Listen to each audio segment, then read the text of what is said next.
കേരളം ഉൾപ്പെടെയുള്ള 5 സംസ്ഥാനങ്ങളിലെ എലിഫന്റ് എസ്റ്റിമേഷന് തുടക്കമായി. ആനകളുടെ ഏകദേശ കണക്കെടുപ്പാണ് എസ്റ്റിമേഷൻ നടപടികളിലൂടെ വനം വകുപ്പ് നടത്തുന്നത്.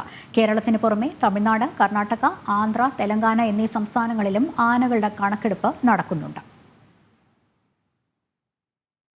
വനമേഖലകളെ വിവിധ ബ്ലോക്കുകളായി തിരിച്ചാണ് കണക്കെടുപ്പ് നടത്തുന്നത്. കേരളത്തിലാകെ 610 ബ്ലോക്കുകളാണുള്ളത്. തിരുവനന്തപുരം മുതൽ ഇടുക്കി വരെയുള്ള പെരിയാർ ലാൻഡ്സ്കേപ്പിൽ 280 ബ്ലോക്കുകളുണ്ട്. പ്രത്യേക പരിശീലനം നേടിയ വനംവകുപ്പ് ഉദ്യോഗസ്ഥരുടെ സംഘമാണ് കാട്ടിനുള്ളിൽ പരിശോധന നടത്തുന്നത്. ആദ്യ ദിവസം വനത്തിനുള്ളിൽ സഞ്ചരിച്ച് നേരിട്ട് കാണുന്ന ആനകളുടെ എണ്ണം രേഖപ്പെടുത്തും. അടുത്ത ദിവസം 1.5 കിലോമീറ്ററിൽ സ്ഥാപിച്ചിരിക്കുന്ന ട്രാൻസിറ്റുകൾ വഴിയുമാണ് കണക്കെടുപ്പ് നടത്തുന്നത്. അവസാന ദിവസം ജലസ്രോതസ്സുകൾ കേന്ദ്രീകരിച്ചും കണക്കെടുപ്പ് നടത്തും. ആദ്യത്തെ ദിവസം നമ്മൾ ഈ ബ്ലോക്കുകളിൽ നടന്ന് നേരിട്ട് കാണുന്ന ആനകളുടെ എണ്ണം എടുക്കുന്നു. അതിൽ ആന എത്രയാണ്, പെണ്ണെത്രയാണ്, കുട്ടികൾ എത്രയാണ്, അങ്ങനെയുള്ള കണക്കാണ് ആദ്യം എടുക്കുന്നത്. സെക്കൻഡ് ഡേയിൽ നമ്മൾ ട്രാൻസിറ്റ് വാക്ക് നടത്തുന്നു. 1.5 കിലോമീറ്ററിൽ ട്രാൻസിറ്റ് നമ്മൾ ഓൾറെഡി എടുത്തിട്ടുണ്ട്.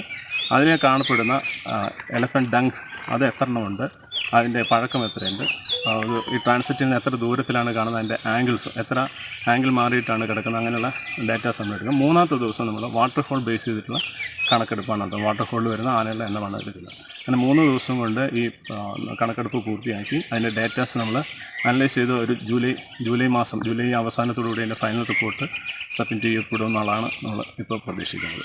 മുൻ വർഷങ്ങളിലും കേരളത്തിൽ ആനകളുടെ കണക്കെടുപ്പ് നടത്തിയിട്ടുണ്ടെങ്കിലും ഇതാദ്യമായാണ് വിവിധ സംസ്ഥാനങ്ങൾ ഒന്നിച്ച് എസ്റ്റിമേഷൻ പരിപാടി നടത്തുന്നത്. ജൂലൈ മാസം അവസാനം കണക്കെടുപ്പിൻ്റെ അന്തിമ റിപ്പോർട്ട് സമർപ്പിക്കും. ജനം, ഇടുക്കി.